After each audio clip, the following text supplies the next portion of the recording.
Hello and welcome back to a new exciting update about the same old thing. But this time it's slightly changed as we successfully wrapped up the second stage of this stone column with the city on top.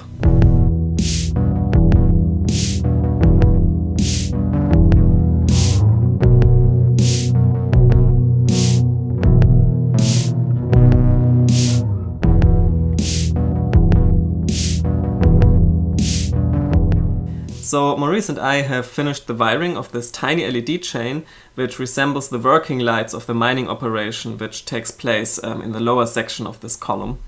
And then we tried to alter the appearance of the city, because it also has to grow over time, and we're doing it in reverse, so we needed to shrink down the city. In preparation for that, the entire city was already built on multiple rings, which were independent of each other. So some sections of the city could be rotated by 90 degrees, so it appears differently. And for the height, originally the inner rings were stacked higher than the outer ones, and now we lowered the inner rings, so the entire city is basically on one level. And later, for the next stage, we can even lower the inner rings more down than the outer ones, if you know what I mean. So this was very fiddly to set up, but I think it really appears like a growing city center. And we carefully lined up all the features with the features from the city column before that, like the thinner version. And then we shot the scene from this stage of the column. It's basically just a fade where you can see how the city is shrinking, but there's not much movement happening at all. And we thought it might be a bit too boring if nothing moves at all, except the smoke which will be coming out of the chimneys.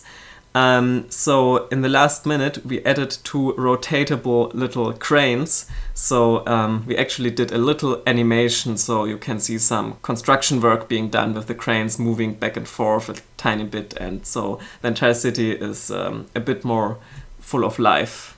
So preparing that stage of the city column took place over the course of 5 or 6 weeks.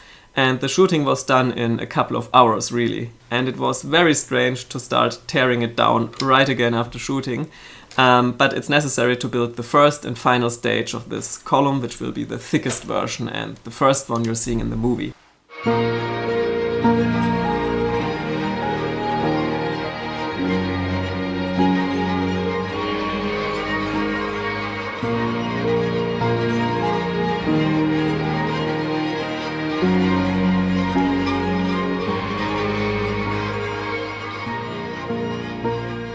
Maurice has already started to add some new styrofoam blocks and a new layer of plaster to sculpt the final shape, which will be a bit more rough.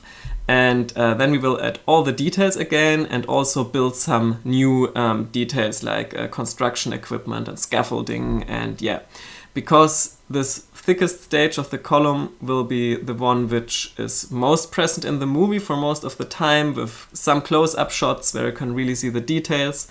And it's also hopefully preserved for exhibition purposes later on. We will take most care with this last stage, but also we really want to finish most of it next month and wrap it up, including the shooting, in August. Other than that, I also gave my talk at the Hamburg Short Film Festival, which turned out to be a really lovely, welcoming festival, and I want to thank each and everyone who attended, and a special thanks to Penzek, who invited me, and everyone involved in the festival. It was a really nice event, and I enjoyed being there very much. And I even got a whole bunch of buttons from the event. It says Hamburg Animation Club with a little zoetrope of gears on it. That's my own personal edition now. And Till gave me a whole lot of these buttons, so I will give one to all the patrons who get the monthly postcard, and everyone else who might want to have a button, just give me a text. If you pay for shipping, I have a lot of them and I'm very willing to give them away. So for this special occasion, we also prepared 2 movie scenes which were never shown before publicly, and Maurice spent a couple of days doing the sound design and the early music for them. And it was very interesting to see a finished scene, including the sound, for the very first time, because up until now everything was silent. And this was a very good exercise, basically, a quick test, because we're going to tackle the sound design soonish as well. And yeah, of course, this is not the final version, but still it adds a lot to the images. And of course, I cannot show the finished scene here, but I still wanted to give you a little teaser of the sounds Maurice invented for this atmosphere.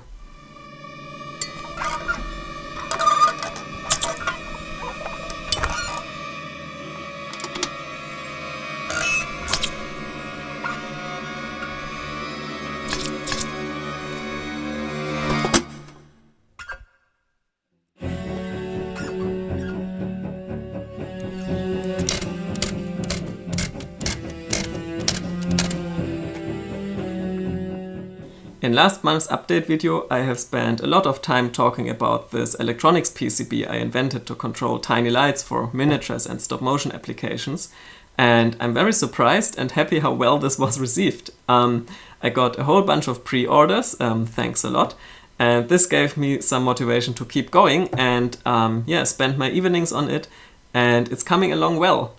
I established connection with Dragonframe.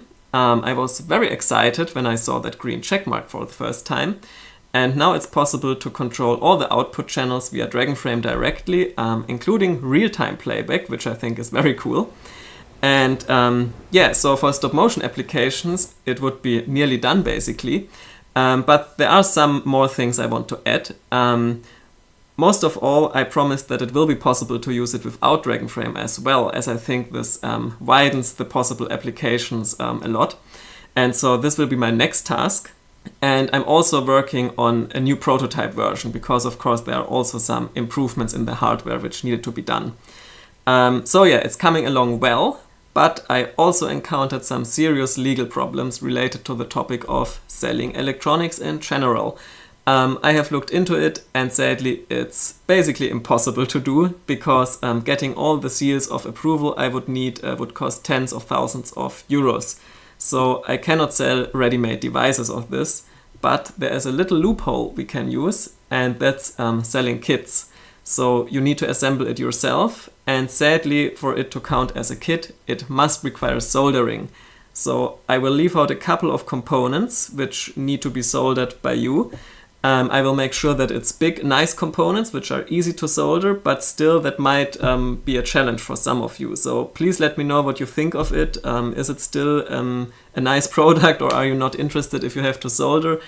Yeah, please let me know. The pre-order link is still up, links in the description.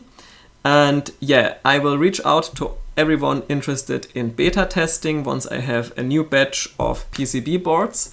They will be the beta version then, but there's a whole lot of software to be written until I'm ready for that. Just wanted to let you know it's coming along well, technically speaking, and they have to be kits which require soldering. Well, speaking of kits, this month's robot kits were also a huge task for me in June, because this time there were so many parts and so many different operations that I'm actually still working on them and hope to finish in a day or two. But yeah, it was a huge task, and yeah, so for now, please enjoy this month's instruction manual.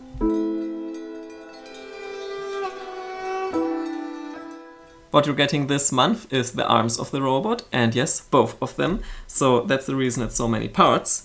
The upper arms are 4 pieces from flat brass, and the lower arms are the little rods with the balls at the ends. The upper arms, they all have the circular cavities at their end, and these are meant to clamp onto the 4mm balls to form a ball and socket joint there. And right next to that socket is a little screw hole. We have 2 pieces with through holes and 2 pieces with threads. So very straightforward. The circular cavity was machined with a ball end mill, and then I rounded off the ends, very similar to the leg parts back then, but I improved my rounding contraption so it's more rigid and more secure to work with.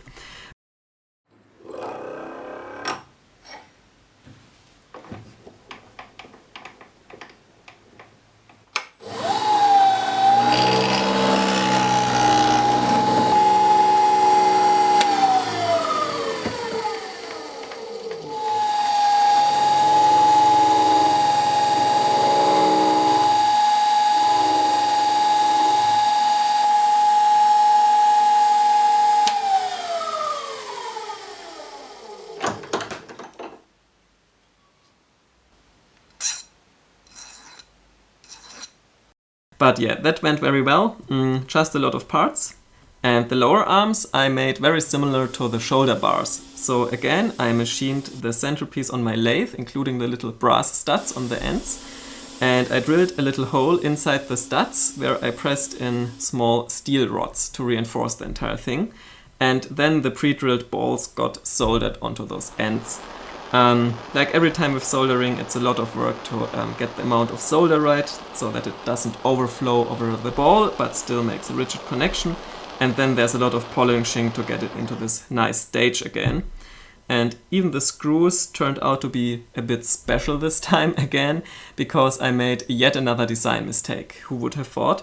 And that's because I made the distance between the screw and the ball to a perfect size, meaning that if in reality things aren't perfect, the ball might touch the screw and interfere with the movement. And so I decided to add this little groove to each of the screws. So there's a tiny bit of free play between each ball and screw. So yes, lots of work for me, but the assembly is very straightforward this month. So we start with an upper arm piece. And the easiest way to do it is first inserting the screws through the through holes, like this, and then taking a lower arm piece and holding it next to the upper arm piece. Make sure the circular cavities are pointing to the inside. And then we ever so slightly screw those screws into the threaded holes, but only barely, so the two pieces are connected but still freely movable. And then we take one of the lower arms and insert the ball into one of the ball and socket joints at the ends. Maybe it's necessary to loosen the screws even more for this, but in this case it worked. And yeah, don't tighten it yet. We have a loosely dangling lower arm now. And then we take our robot character and do it very similarly on the shoulder ball. Also have to loosen the screw a bit more. Now the ball fits in and we can tighten it. And now when both balls are in their ball and socket joints, we can gently tighten the screws until we have a nice fit, so the arm is poseable but not too tight. Also don't over tighten it, it's only thin brass, no steel, so yeah, be gentle with it to not bend it, but I tested it and I think it's very suitable for a nice stiff movement where he can just, yeah, arrange his arms in different poses. Yeah, and then we do the thing basically identical on the other side.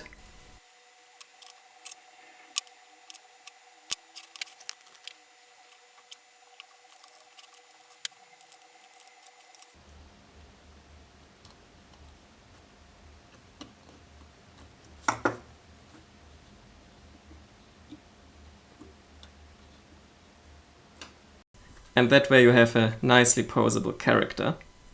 And if you look at it closely up there, you can see how the little machined groove on the screw makes sure that the ball is not touching the screw. So there should be a tiny little gap with some light shining through.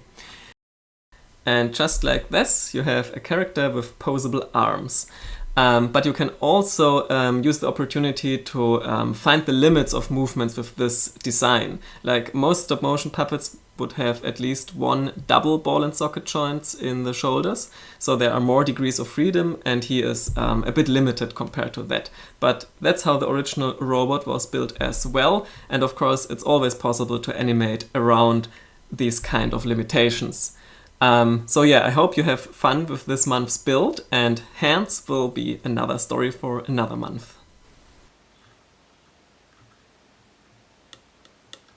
Phew, so honestly, after that many parts, I'm going to need a little time out soon, and so I have planned a couple of days of vacation at the end of July. That has to do, I'm afraid, but yeah, so the month will be a bit shorter. And I still have to do the robot kits, of course, and all the other rewards. And I have 2 commissions lying on my desk right now and still want to find some time to work on that city model with Maurice to get it done soonish.